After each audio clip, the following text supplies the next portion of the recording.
رب کائنات نے فرمایا یا ایھا الذین آمنو، اے ایمان والو، انما الخمر، بے شک شراب، والمیسر جوا، والانصاب بت پرستی، والازلام فرمایا پانسے، رجسم من عمل الشیطان فرمایا یہ گندے ہیں، شیطانی عمل ہیں، فاجتنبوہ لعلکم تفلحون، ان سے بچتے رہو تاکہ تم فلاح پاؤ۔ آگے فرمایا انما یرید الشیطان ان یوقع بینہم العداوۃ والبغضاء فی الخمر والمیسر ویصدکم عن ذکر اللہ وعن الصلاۃ فہل انتم منتہون، بے شک شیطان یہی چاہتا ہے کہ تمہارے درمیان دشمنی، عداوت، بغض ڈالے شراب اور جوئے کے ذریعے۔ آگے فرمایا رب کائنات نے کہ تمہیں یہ نماز سے روکے، اللہ کی یاد سے روکے، غافل کرتا ہے، اس لیے یہ کام کرتا ہے۔ فَهَلْ أَنْتُمْ مُنْتَهُونَ، کیا تم باز آتے ہو؟ تو میرے نبی صلی اللہ علیہ وسلم کے غلاموں، شراب اس کو ام الخبائث کہا گیا، ہر خبیث کام کی ماں اس کو کہا گیا۔ میرے رؤوف الرحیم نبی صلی اللہ علیہ وسلم کے غلاموں، معاذ بن جبل رضی اللہ تعالیٰ عنہ روایت کرتے ہیں کہ سرور عالم صلی اللہ علیہ وسلم نے فرمایا شراب ہرگز نہ پینا، یہ ہر بدکاری کی اصل ہے، سارے گناہوں کی ماں ہے، اس شراب سے بچنا چاہیے، یہ ایک بہت بڑا نشہ ہے۔ لیکن اس وقت دیکھیں تو لوگ اس کا نام بدل دیتے ہیں، پوچھیں تو کہتے ہیں ہم پانی پی رہے ہیں، بڑے فخر سے کسی سے پوچھیں تیرا موٹاپا کیوں زیادہ ہو گیا تو فخر سے کہہ رہا ہے میں کالا پانی پی رہا ہوں۔ اللہ فرماتا ہے ان سے بچو تاکہ تم فلاح پاؤ۔ تو کہہ رہا ہے کالا پانی پی رہا ہوں، بھئی اللہ سے ڈر، اللہ بچنے کا حکم دے رہا ہے۔ طلحہ رضی اللہ تعالیٰ عنہ میرے حضور کے صحابی تھے، شہر مدینہ میں انہوں نے اصحاب پیغمبر کی دعوت کی، اپنے گھر میں بلایا، ابھی شراب کی حرمت والی آیات نازل نہیں ہوئی تھی، کھانا صحابہ کے سامنے رکھا، اور پھر شراب کا ایک دور دورہ تھا، اس کے بعد شراب لوگ پینے لگے۔ جب مست ہو گئے، نشے میں دھت ہو گئے، تو ایک نے کہا کہ مہاجر جو مکے سے آئے ہیں وہ انصاریوں سے افضل ہیں۔ سعد بن ابی وقاص نے کہا انصاری افضل ہیں۔ تو نشے کی حالت میں ایک نے ہڈی اٹھائی، ان کی ناک پہ ماری، اس کو بھی جب ہوش آئی، انہیں بھی ہوش آئی، اللہ کے رسول کی بارگاہ میں پہنچے، ناک آپ کی زخمی تھی، میرے رسول نے پوچھا، کہنے لگے شراب پینے کے بعد یہ ہوا، لڑائی ہو گئی، ہڈی میرے ناک پر کسی نے ماری، تو پیارے نبی کو بڑا صدمہ ہوا۔ حضرت عمر فاروق رضی اللہ تعالیٰ عنہ عرض کرنے لگے اللہ کے رسول صلی اللہ علیہ وسلم ہمارے درمیان آپ کے فیصلہ فرما دیں شراب کے حوالے سے۔ تو اس وقت آیت مقدسہ سورہ بقرہ کی نازل ہوئی، یسألونک عن الخمر والمیسر، یہ آپ سے سوال کرتے ہیں محبوبہ شراب اور جوے کے بارے میں، تو محبوب فرما دے قل فیہما اسم کبیر، کہ شراب اور جوا دونوں میں ایک بڑا گناہ ہے۔ آگے فرمایا کہ اس میں لوگوں کے لیے منافع بھی ہیں، لیکن فرمایا وَإِسْمُهُمَا أَكْبَرُ مِن نَفْعِهِمَا، یہ جو نفع ہیں ان کا گناہ ان نفعوں سے بھی بڑا ہے۔ یہ نفع بھی انہیں دنیاوی تھا کہ کچھ نفع مفت میں پیسے آ جاتے تھے، بیچتے تھے، تو اللہ کے رسول صلی اللہ علیہ وسلم پر جب قرآن یہ آیت نازل ہوئی فرمایا گناہ ان کے منافع سے بھی بڑا ہے۔ تو میرے نبی صلی اللہ علیہ وسلم کے غلاموں، پھر عمر فاروق نے پھر دعا فرمائی، تو آپ کی دعا سے دوسری آیت نازل ہوئی لا تقربوا الصلاۃ وانتم سکارا، فرمایا جب تم نشے کی حالت میں ہو تو پھر نماز کے قریب نہ آؤ، نماز نہ پڑھو۔ یہاں بھی صحابی رسول عبداللہ حضرت عبد الرحمن ابن عوف کا واقعہ ہے کہ آپ نے کیا ہوتا ہے ادھر لوگوں کی دعوت کی، تو پھر دعوت کے بعد جب شراب پی لوگوں نے، پھر نماز کے لیے مولا علی کو امام بنایا، حضرت علی المرتضیٰ شیر خدا رضی اللہ تعالیٰ عنہ ان کے امام بنے، مصلی پہ کھڑے ہوئے، قرآن پڑھنے لگے، سورہ کافرون کی تلاوت کرنے لگے، تو لا اعبد، لا چھوڑ دیا، اعبد ما تعبدون پڑھنے لگے۔ تو اس کے بعد میرے نبی کے غلام یہ آیت مقدسہ نازل ہوئی جب تم نشے کی حالت میں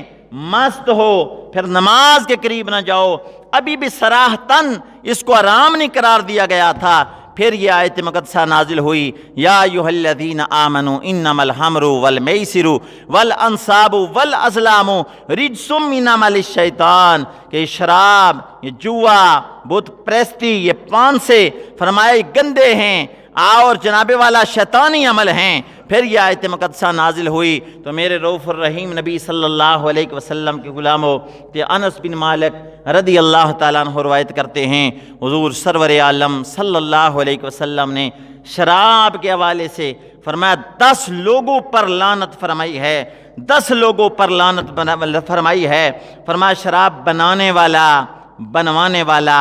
اٹھانے والا، پینے والا، اس کو پلانے والا، اسی طرح بیچنے والا، اس کی قیمت کھانے والا، اس کے حکم سے آگے لے جانے والا، اس طرح کی 10 لوگوں پر اللہ کے رسول صلی اللہ علیہ وسلم نے لعنت فرمائی ہے۔ تو میرے رؤوف الرحیم نبی صلی اللہ علیہ وسلم کے غلاموں، دیکھیے پھر کس طرح صحابہ کرام نے اس پر عمل کیا، کس طرح انہوں نے چھوڑ دی، اپنے اوپر حرام کر دی۔ حضرت علی المرتضیٰ کا نام ہم سارے پیار محبت سے لیتے ہیں، سارے بڑے پیار سے لیتے ہیں۔ ایک دفعہ ایک بندہ دوسرا تھا، امارا نہیں تھا، اس کے سامنے کسی نے نعرہ حیدری لگایا، آگے کہنے والے نے یا علی کہا تو اس نے کہا اللہ کا شکر ہے مجھے دیکھ کر تجھے علی کی یاد آئی، تو اپنی شکل ذرا دیکھ، نہ تیرے چہرے پر داڑھی ہے اور تو بنگ پینے والا ہے، اوے تجھے دیکھ کر بھی علی کی یاد آتی ہے۔ یہ لمحہ فکریہ ہے، نعرہ لگانے والے، مولا علی کا ذکر کرنے والے، داڑھی بھی چہرے پر نہ ہو، نماز بھی 5 وقت کی نہ پڑھیں اور بنگ پئیں، تو پھر یہ کتنا ظلم ہے، یہ ظلم کی انتہا ہے۔ اور یہاں تک دیکھا لوگ کتے لڑاتے ہوئے بھی علی کا نام اور نعرہ حیدری لگاتے ہیں۔ میں نے کہا ظالمو اللہ سے ڈرو، علی میرے نبی کا صحابی ہے اور وہ پیارا صحابی ہے جنہیں فرمایا علی کو دیکھنا عبادت ہے، تم کتے لڑاتے ہوئے بھی علی کا نام اور نعرہ حیدری لگا رہے ہو، یہ ظلم کی انتہا ہے۔ یہاں علی کا نعرہ نہیں، علماء فرماتے ہیں علی کا نام لو، ممبر پر بیٹھ کر وضو کر کے غسل کر کے مسجد میں علی کا نام لو، یہ تم کیسی باتیں کر رہے ہو کہ کتے لڑاتے ہوئے بھی مولا علی کا نام لے رہے ہو؟ تو مولا علی نے عمل اس پر کس طرح کیا؟ علی المرتضیٰ فرماتے ہیں وہ میرا نام لینے والو،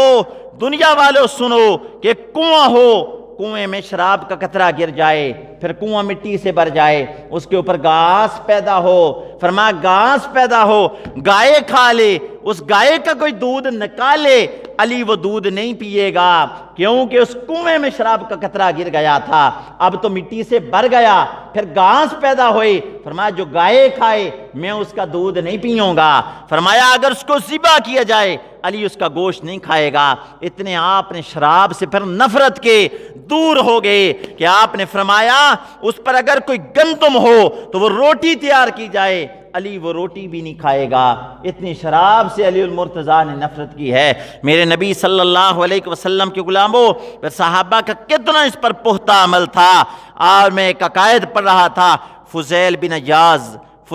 عیاض رحمت اللہ تعالی علیہ، اللہ کے ایک بہت بڑے ولی ہیں، ولیوں کے اندر آپ کا بہت بڑا مقام ہے۔ فضیل بن عیاض رضی اللہ تعالیٰ عنہ کے ایک شاگرد تھے، آپ کے پاس پڑھنے والے تھے، شاگردوں میں ایک بڑے لائق تھے، سب سے لائق تھے، آپ کو بڑا ان سے پیار تھا۔ بیمار ہوئے، آپ بیمار پرسی کے لیے گئے، جب ان کے گھر جاتے ہیں بے عیادت کی، بیمار پرسی کی، تو دیکھا آخری گھڑیاں ہیں، روح قفس انصری سے پرواز کر رہی ہے، جب روح پرواز کر رہی ہے آپ نے کلمہ ان کے پاس پڑھا، لیکن وہ کلمے سے انکار کر گئے، کہنے لگے میں کلمہ نہیں پڑھتا۔ علماء کرام فرماتے ہیں کہ جب کسی کا آخری وقت ہو اس کے پاس کلمہ پڑھو آہستہ آواز سے، جو اس کو سنائی دے، اور اسے نہ کہو کہ تو کلمہ پڑھ، ہو سکتا ہے آخری اس کو بڑی تکلیفیں ہیں، ہو سکتا ہے وہ انکار کر دے، اس کا آخری خاتمہ برا ہو جائے، اس لیے اسے نہ کہو پڑھ، اس کے سامنے پڑھو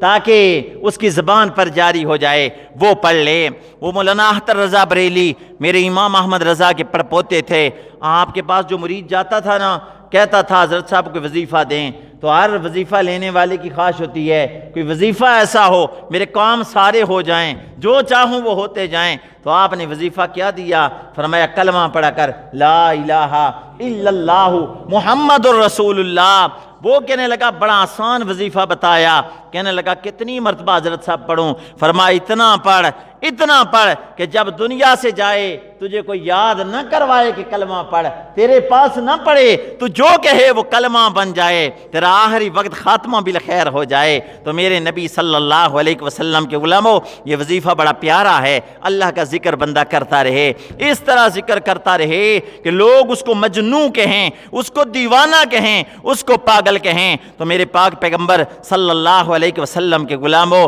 پھر کیا ہوتا ہے؟ اللہ کا ذکر یہ لوگ کس طرح کر رہے تھے، اپنے اللہ کی لوگ کس طرح یاد کرتے ہیں، اپنے اللہ کی یاد میں دیوانہ ہو جاتے ہیں، جس طرف بھی جاتے ہیں لوگ ان کو پاگل کہتے ہیں، لوگ ان کو دیوانہ کہتے ہیں۔ تو فضیل بن عیاض اس شاگرد کے پاس بیٹھے کلمہ پڑھ رہے ہیں، لیکن وہ کہہ رہا میں بیزار ہوں، کلمہ نہ پڑھو، کلمہ نہ پڑھو۔ تو آپ کو بڑا افسوس ہوا کہ شاگردوں میں بڑا لائق تھا، ان کا منیٹر تھا، لیکن وجہ کیا ہے کہ اس کا خاتمہ بھی اچھا نہیں ہوا۔ پھر جب وہ فوت ہو گیا، اس کو دفنایا گیا، جنازہ پڑھا گیا، کیا ہوتا ہے 40 روز کے بعد آپ نے خواب میں دیکھا فرشتے گھسیٹتے ہوئے دوزخ کی طرف لے جا رہے ہیں۔ پوچھا کیا وجہ ہے، تجھے فرشتے کیوں گھسیٹتے ہوئے لے جا رہے ہیں؟ کہنے لگا میرے اندر 3 بیماریاں تھیں، 3 بڑے گناہ تھے جن کی وجہ سے میرے استاد میرا خاتمہ اچھا نہیں ہوا۔ فرمایا وہ کون سے بڑے گناہ اور بیماریاں تھیں؟ کہنے لگا پہلا گناہ یہ تھا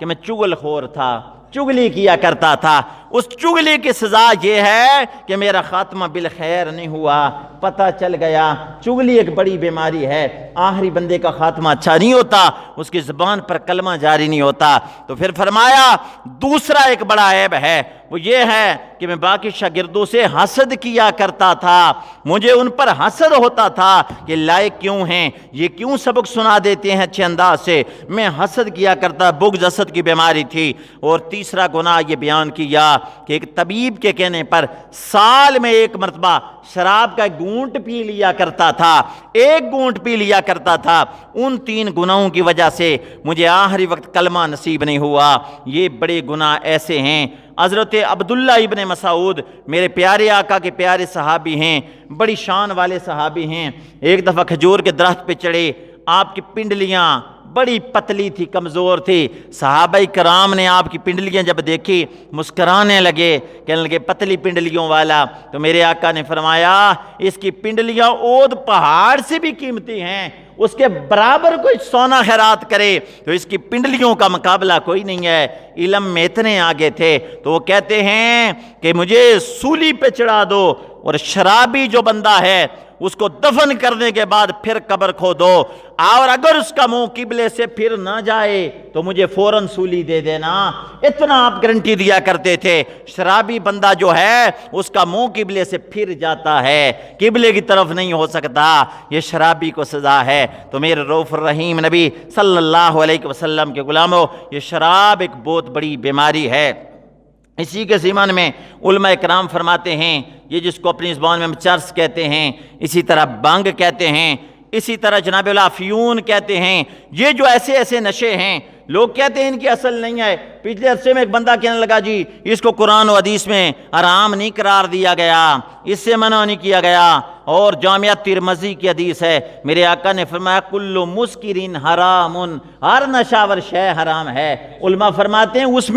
اس میں یہ چرس بھی آتی ہے، اس میں افیون بھی آتا ہے، اس میں جناب والا یہ بنگ بھی آتی ہے، لیکن کیا ہے اس پر 80 کوڑے سزا ہے۔ عبداللہ ابن عباس فرماتے ہیں کہ جب رسول اللہ کا دور تھا کسی شرابی کو سزا دینا ہوتی ہم جوتوں سے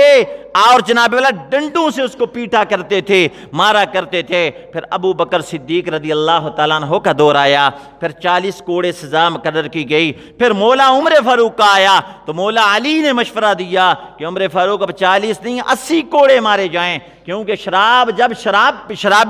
شراب پی لیتا ہے، شراب میں وہ مست ہوتا ہے، پتہ نہیں کیا کیا بکواس کرتا رہتا ہے۔ 80 کوڑے پھر سزا دی گئی، اور فرمایا چرس اور بانگ پر جو وقت کا قاضی ہے وہ سزا مقرر کرے تو ان لوگوں کو سزا دی جائے۔ ایک دفعہ جبریل امین سید محمود علوسی مفسر قرآن تفسیر روح المعانی لکھنے والے کہنے لگے سرکار کی بارگاہ میں جبریل امین آئے، آ کر اللہ کا سلام پیش کیا اور عرض کرنے لگے اللہ کے رسول جعفر طیار کی 4 خصلتیں میرے اللہ کو بڑی پسند ہیں۔ جبریل کہنے لگے جعفر طیار کی 4 خصلتیں میرے اللہ کو بڑی پسند ہیں۔ سرکار دو جہاں صلی اللہ علیہ وسلم نے جعفر طیار کو بلایا، فرمایا میرا اللہ فرماتا ہے تیری 4 خصلتیں بڑی پسند ہیں۔ وہ بیان کر کون سی خصلتیں ہیں؟ جو جعفر طیار بیان کرنے لگے، کہنے لگے پہلی خصلت یہ ہے اللہ کے رسول میں نے کبھی شراب نہیں پیا، مجھے پتا تھا عقل کو ختم کر دیتا ہے،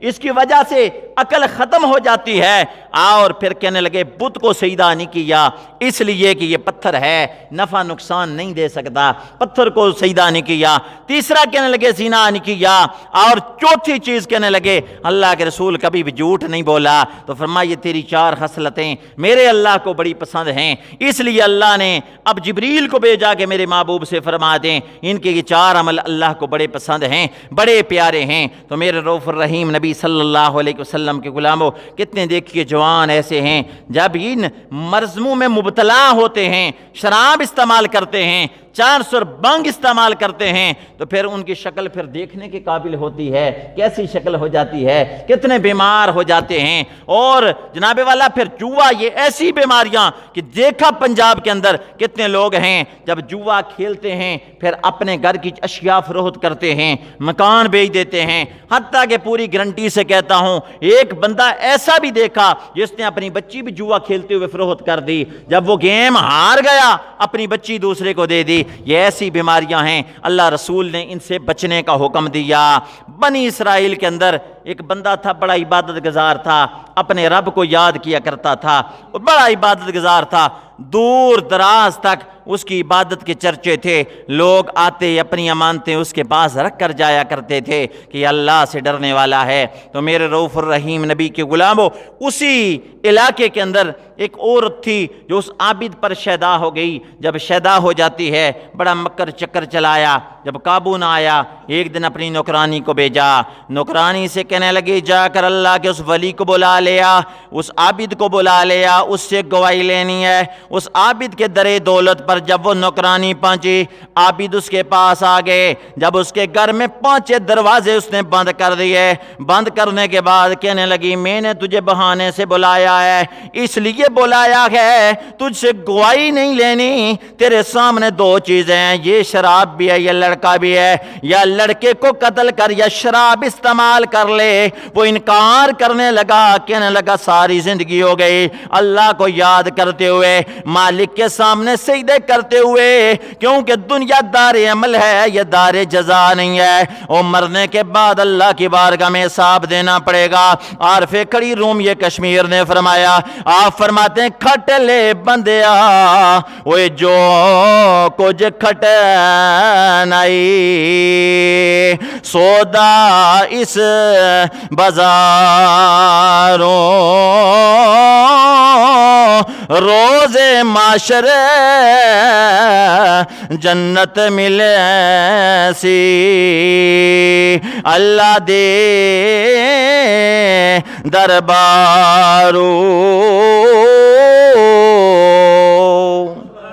کہنے لگے دنیا دار عمل ہے، مجھے عمل کرنے دے، اللہ کے سامنے جواب جو دینا ہے۔ وہ باز نہ جب آئی کہنے لگی شور شرابہ کروں گی، تجھے بدنام کرنا میرا مقصد ہے۔ آپ ڈر گئے، کہنے لگے چلو شراب استعمال کر لوں تو ہو سکتا ہے پھر اللہ سے توبہ کر لوں، لیکن اللہ کے رسول نے فرمایا جس نے شرابی کو اپنی بیٹی دی، شرابی کو بیٹی دی، اس نے خود زنا کے گڑھے میں ڈال دی، کیونکہ دن میں کئی مرتبہ طلاقیں دیتا رہتا ہے، عقل اس کی ٹھکانے نہیں ہوتی، تو شراب کی حالت، نشے کی حالت میں بھی طلاق واقع ہو جاتی ہے۔ یہ ایک ایسی بیماری ہے، تو فرمایا کئی دفعہ دن میں وہ طلاقیں دیتا رہتا ہے، پھر اس کو جونے بھی نہیں دیتا، بسائے رکھتا ہے۔ تو اللہ کے رسول صلی اللہ علیہ وسلم نے شرابی کے ساتھ رشتہ کرنے سے بھی منع کیا، فرمایا شرابی کے ساتھ رشتہ نہ کرو۔ اتنا جناب والا اسلام میں ان چیزوں سے روکا گیا۔ تو میرے رؤوف الرحیم نبی کے غلاموں، عابد کہنے لگے چلو شراب پی لیتا ہوں، لڑکے کو قتل نہیں کرتا، توبہ کر لوں گا، لیکن جب شراب وہ عابد استعمال کرتا ہے اس کی عقل ٹھکانے نہ رہی، جب عقل ٹھکانے نہ رہی اور سست ہو گیا، سستی درستی کے بعد لڑکے کو بھی قتل کر دیا، اس عورت کے ساتھ بھی زنا کر لیا، اور جب ہوش آئی تو رونے لگا، کہنے لگا دیکھو میں نے کتنا بڑا گناہ کر لیا، لڑکے کو بھی قتل کر دیا، زنا بھی کر لیا۔ بادشاہ کو خبر پہنچے، اور بادشاہ نے جب اس کو سولی پہ لٹکایا، ادھر شیطان گیا، کہنے لگا تو میرے شکنجے میں نہیں آ رہا تھا، دیکھ میں نے تجھے کیسے پھنسایا ہے، اب ایک آپشن ہے تیرے پاس بچنے کے لیے، وہ یہ ہے تو ابھی مجھے خدا مان لے، میں تجھے بچا لوں گا، جان بڑی پیاری ہوتی ہے۔ کہنے لگا چل میں تجھے خدا مانتا ہوں۔ جب اس کو خدا کہا، اس نے کہا تجھے بچانا نہیں تھا، بے ایمان کر کے دنیا سے لے جانا تھا۔ اب تو بے ایمان ہو گیا ہے، اب تجھے موت آ گئی ہے، کیونکہ سولی پہ لٹکایا ہے، اب تجھے زندہ نہیں اتارا جائے گا، جب مرے گا تو پھر تجھے اتارا جائے گا۔ تو میرے نبی کے غلاموں دیکھیے کتنی بڑی بیماری ہے، کفر کیا اور قتل کیا، بچے کو شراب پیا، اور اس کے بعد پھر آخری وقت بھی کفر کر گیا کہ اس کی موت خاتمہ بالخیر نہ ہوا، شیطان کو اللہ مان گیا۔ ایسی بیماریاں ہیں، چھوٹی چھوٹی پھر بیماریوں کے اندر اپنے ہمارے کتنے نوجوان ہیں جو ان بیماریوں میں مبتلا ہیں، خاص کر نشے میں، یہ سگریٹ ہو گیا، یہ نسوار، یہ بھی بڑی بیماری ہے، یہ ممنوع ہے، حرام تو نہیں میں کہتا لیکن ممنوع ہے، ان سے منع کیا گیا، کیوں کہ دیکھو ان سے بھی کتنے روگ لگتے ہیں، کتنی بیماریاں لگتی ہیں۔ اب ایک بندہ ہے جو پکا وہ پان نسوار استعمال کرتا رہتا ہے، تو دیکھیے جب بدبو آئے اللہ کے فرشتے بھی دور ہو جاتے ہیں۔ یہ مولی اور یہ پیاز کھا کر مسجد میں آنے سے منع کیا گیا، اسی طرح اگر منہ سے سگریٹ اور نسوار کے ذریعے بدبو آئے تو علماء فرماتے ہیں یہ حکم ان کے لیے بھی ہے کہ وہ بھی اللہ کے گھر میں نہ آئیں، اس کی وجہ سے فرشتوں کو بھی تکلیف ہوتی ہے۔ پھر اللہ کی کتنی دی ہوئی نعمتیں، یہ دانت ہیں، ایک دانت جب درد کرنا شروع کر دے تو دیکھیے بندے کو کتنی تکلیف ہوتی ہے۔ تو میرے نبی کے غلاموں ان کو بھی روگ لگتا ہے، پھر یہ کینسر، یہ بڑی بڑی بیماریوں میں بندہ مبتلا ہو جاتا ہے۔ اس لیے ان چیزوں سے بچنے کا مومن کو حکم دیا گیا کہ مومن یہ چیزیں تیری اپنی نہیں ہیں، یہ اللہ کی امانتیں ہیں، ان کی حفاظت کر، ان کے بارے میں تجھ سے پوچھا جائے گا۔ تو اللہ سے دعا ہے جو کچھ بیان کیا